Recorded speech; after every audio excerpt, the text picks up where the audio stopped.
guys, welcome to Wellste channel. Today I'm going to introduce the mill finish for you. Look at these samples.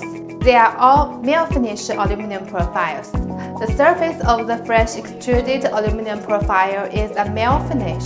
It has a natural aluminum appearance with no machinery or chemical finishing and doesn't have an actual fish.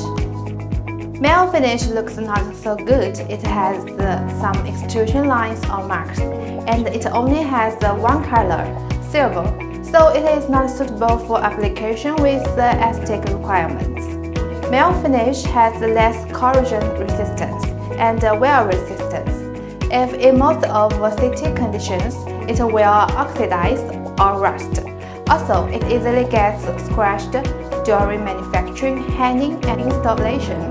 Last, mill finish has a good advantage. It is cheaper than other surface treatment. Aluminum profiles for drill areas. It is the most economical options. For more details, contact Wellste now. Let our engineers guide you towards perfect solutions.